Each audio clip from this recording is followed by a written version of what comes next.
The Lotus driver Romain Grosjean has set the fastest time on the first day of the final pre-season test ahead of the new F1 season. It's the last chance for teams to fine-tune their cars ahead of Melbourne. Lotus's E20 was back on the track after it developed chassis problems which forced them to abandon testing last week.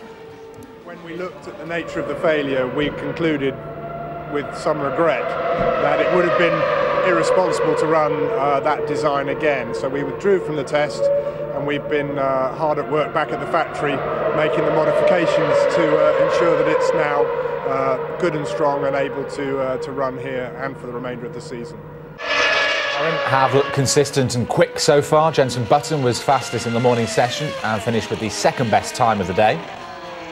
This is a crucial moment for McLaren. This is the end of the first session of winter testing, of the final test in winter testing, and it's the first time that McLaren have ended one of these sessions quickest of anybody, and I think that will give them a lot of good confidence. They've come here, they've targeted this test from the very beginning. This was always their plan, to come to this test with the package that they're going to go racing with in Australia. Well, there's lots of intrigue surrounding Ferrari's car after struggling in the two previous tests.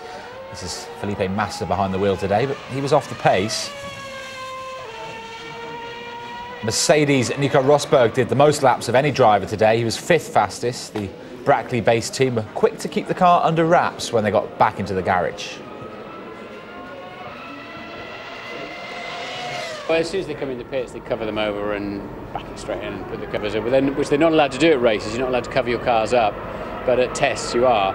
So again, you don't know. I mean, if one team's running 70 kilos of fuel and the other's running 50 kilos of fuel, that's 0.8 of a second already just in the fuel load, which of course we can't see. So I'm not really too concerned about the absolute lap times, as I said, but the Merc looks good. There's no doubt about it.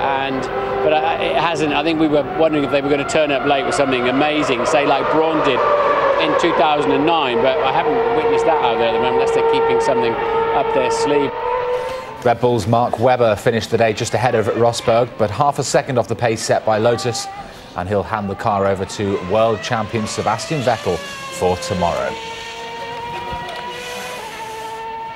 I hope all that's whetted your appetite ahead of the new F1 season. Reminder that you can see live coverage of every race this year on Sky Sports F1 HD, starting with the Australian Grand Prix, which is on March the 18th. We'll also bring you live coverage from practice sessions and qualifying, and our team will be bringing you exclusive content and interviews throughout the season. It is all on Sky Sports F1 HD, which launches a week tomorrow. Up next.